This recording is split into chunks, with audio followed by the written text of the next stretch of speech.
Algumas ilhas parecem paraísos intocados, mas escondem cadáveres, civilizações hostis ou segredos aterrorizantes que governos prefeririam manter enterrados. Lugares onde o silêncio é mortal, onde o tempo parou ou foi apagado de propósito, onde um simples passo pode ser recebido com flechas ou desencadear uma contaminação fatal. E há uma que simplesmente desapareceu do mapa. O que há por trás desses lugares esquecidos? Por que alguns governos preferem apagá-las dos mapas ou fingir que nunca existiram? As respostas estão nas ilhas que o mundo tenta esquecer, mas que revelam mais sobre a humanidade do que gostaríamos de admitir. Agora, no Pura Teoria.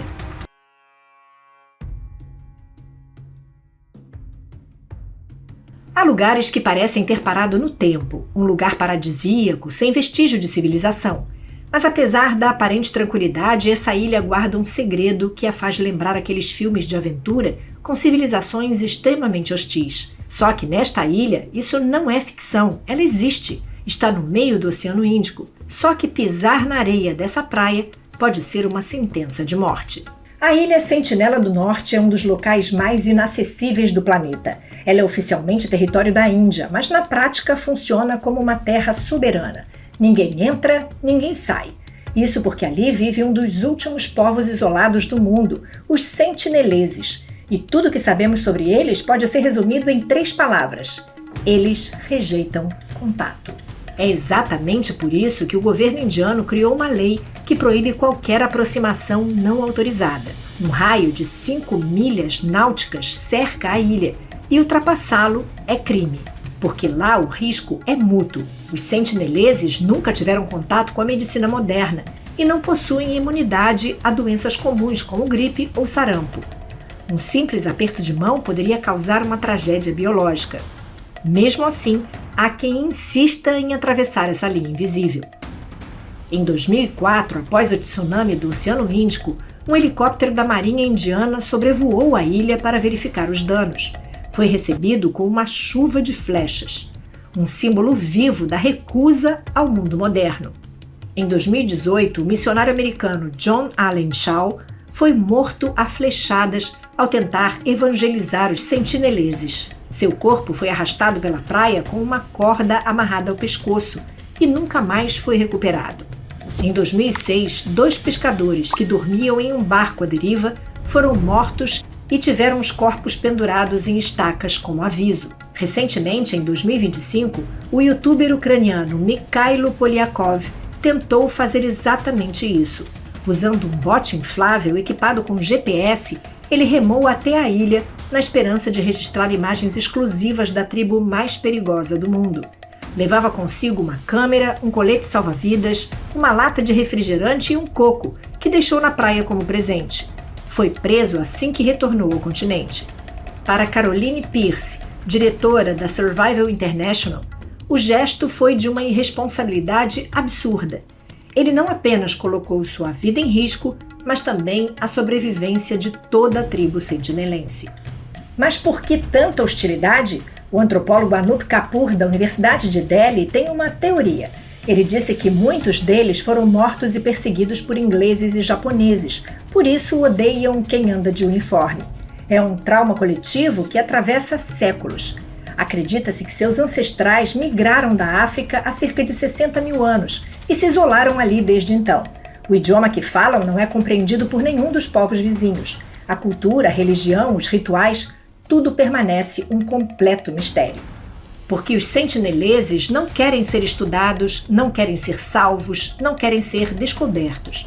Eles querem apenas ser deixados em paz. Mas nem todo isolamento é escolha. Algumas ilhas se tornam silenciosas porque o que aconteceu nelas foi tão brutal que ninguém ousa voltar. No filme Fuga de Absalom, criminosos são enviados para uma ilha sem abrigo ou alimentos.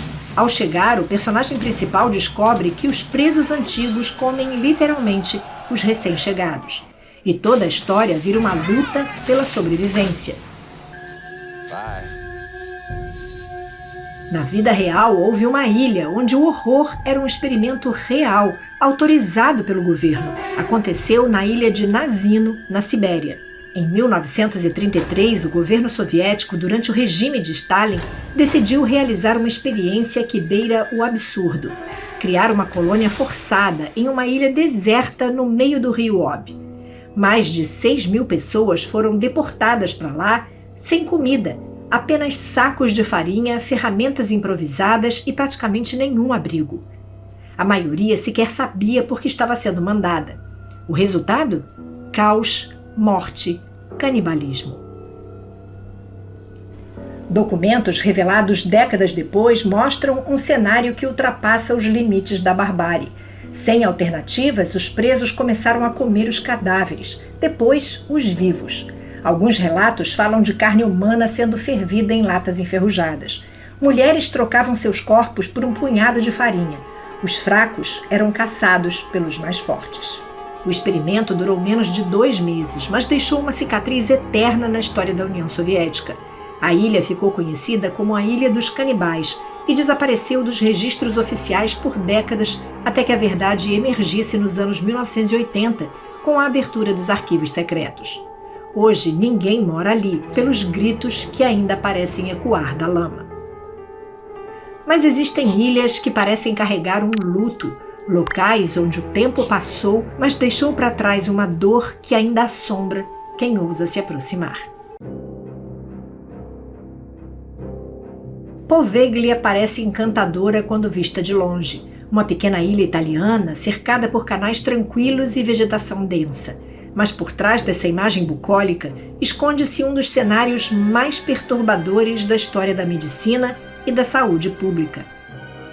Durante séculos, a ilha foi usada como estação de quarentena. Era para lá que eram levados os infectados pelas grandes epidemias de peste que assolaram a Europa. Milhares de pessoas, muitos deles levados à força, passaram seus últimos dias ali isolados, agonizando, sem qualquer chance de tratamento. Estima-se que mais de 100.000 pessoas tenham morrido na ilha.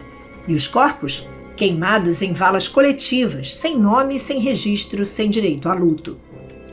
No século XX, a ilha ganhou um novo capítulo ainda mais assustador.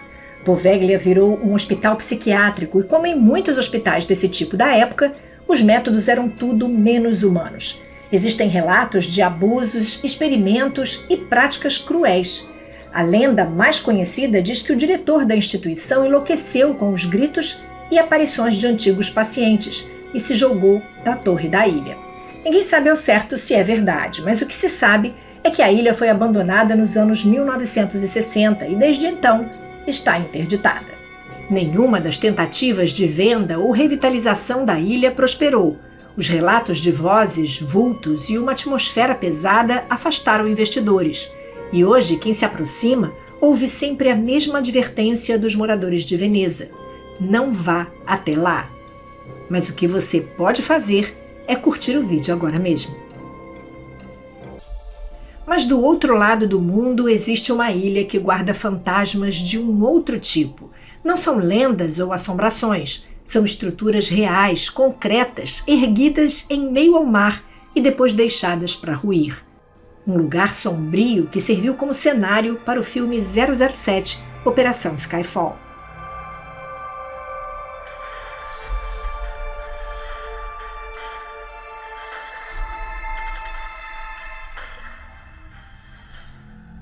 Hashima, também conhecida como Gukanjima, é um pedaço de concreto esquecido no Japão. De longe, ela realmente parece um navio de guerra encalhado no meio do oceano. Por décadas, Hashima foi um símbolo da industrialização japonesa. Ali funcionava uma das maiores minas de carvão do país, administrada pela Mitsubishi. No auge, nos anos 1950, mais de 5.000 pessoas viviam espremidas em blocos de apartamentos. Era uma cidade no meio do mar. Escolas, lojas, hospital, cinema, tudo cercado por muros altos como uma fortaleza. Mas o que ninguém via era o que acontecia debaixo da superfície, literalmente. Trabalhadores, incluindo coreanos e chineses, levados à força durante a ocupação japonesa, enfrentavam condições insalubres dentro da mina. Calor extremo, desabamentos frequentes e jornadas desumanas eram rotina. E como não havia para onde fugir, muitos morreram ali mesmo, soterrados ou exaustos. Em 1974, o carvão foi considerado esgotado e, com a mesma rapidez com que cresceu, Hashima foi abandonada. A última embarcação saiu em menos de 24 horas. Quem visita a ilha hoje encontra apartamentos congelados no tempo, como se os moradores tivessem desaparecido de um dia para o outro. As janelas foram deixadas abertas, os brinquedos das crianças continuaram nas prateleiras. Uma cidade fantasma flutuando no mar. Tanto em Poveglia quanto em Hashima, o que assusta não são só os fantasmas, mas o que a humanidade foi capaz de fazer. Em uma, deixaram pessoas morrerem aos milhares em nome da contenção de uma praga. Na outra, exploraram vidas humanas em nome do progresso. E o que ficou? Ilhas onde o silêncio grita mais alto que qualquer voz. Mas existem ilhas que não foram esquecidas pelo tempo, mas que parecem ter sido apagadas de propósito, e por questões políticas. A ilha Vorosdenia, do Mar de Aral, carrega um dos capítulos mais sombrios da história militar da antiga União Soviética. Seu nome, em russo, significa renascimento, mas o que se testava ali tinha pouco a ver com vida. Durante a Guerra Fria, enquanto o mundo olhava para os mísseis nucleares, um outro tipo de arma estava sendo desenvolvido em silêncio: armas biológicas. Vorosdenia foi usada como um gigantesco laboratório a céu aberto para testes com antraz, peste bubônica, varíola e tifo, tudo em segredo absoluto. Cientistas soviéticos pegavam suas teorias desumanas e colocavam na prática. Com isso, deixavam o vírus se espalhar entre animais de laboratório, soltos propositalmente na ilha. Muitos morreram, mas alguns sobreviveram. E com eles, os esporos das doenças mais letais do mundo. Após o colapso da União Soviética, Vorosdenia foi abandonada. Só que o abandono não trouxe alívio, e sim medo. Em 2002, uma expedição norte-americana encontrou restos de antraz ainda viáveis no solo. E o pior, a ilha já não é mais uma ilha. Com a diminuição do Mar de Aral, ela se tornou acessível por terra firme. Isso significa que qualquer pessoa pode entrar e, com ela, trazer algo de volta. Especialistas alertam que os esporos do antraz podem permanecer ativos por mais de um século. E ainda hoje, Vorosdenia é um ponto cego nos mapas oficiais da região. Um ponto que guarda uma herança tóxica da corrida armamentista. Mas se essa ilha ainda existe, mesmo que esquecida, há outra que desapareceu completamente e literalmente: a Ilha Bermeja. Ela aparecia em mapas do Golfo do México por séculos. Cartógrafos espanhóis a registraram ainda no século XVI. Expedições britânicas e holandesas também apontavam sua existência. E até o século XIX, Bermeja era referência geográfica aceita. Mas então, ela sumiu. Não estamos falando de um erro de navegação ou de uma lenda marítima. Estamos falando de uma ilha que, se existisse hoje, daria ao México o direito a uma imensa área de exploração marítima rica em petróleo. O problema? Desde 1997, diversas expedições mexicanas com satélites, navios e submarinos foram enviadas até o local exato onde a ilha deveria estar. E todos voltaram com a mesma resposta: nada. Teorias não faltam. Algumas sugerem que a ilha foi submersa por um terremoto, outras que nunca existiu e foi apenas um erro cartográfico replicado por séculos. Mas a versão mais polêmica, defendida por parte da imprensa e até por políticos mexicanos, é de que a ilha teria sido propositalmente destruída ou escondida por interesses internacionais, especialmente dos Estados Unidos, para forçar uma redefinição da zona econômica exclusiva do Golfo. Em um relatório do Senado mexicano de 2008, parlamentares chegaram a declarar que a inexistência da ilha poderia configurar um ato de sabotagem à soberania nacional. Em outras palavras, uma ilha sumida pode ter alterado a história das fronteiras marítimas da América Latina.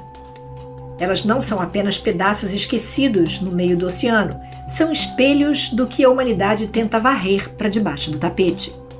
Dor, descaso, poder, segredos, cada uma guarda algo que preferíamos não encarar. E aí, agora que você conhece essas histórias, qual dessas ilhas você jamais teria coragem de visitar? Ou pior, qual delas você acredita que ainda esconde segredos que nunca vão vir à tona? Escreva aí nos comentários e aproveite para seguir o canal para não perder os próximos vídeos. E se você quiser conhecer alguns dos experimentos científicos que ultrapassaram o limite do aceitável, clique no vídeo que aparece aí na tela e eu te espero lá. Eu sou Cíntia Neves, do Pura Teoria. Até o próximo vídeo.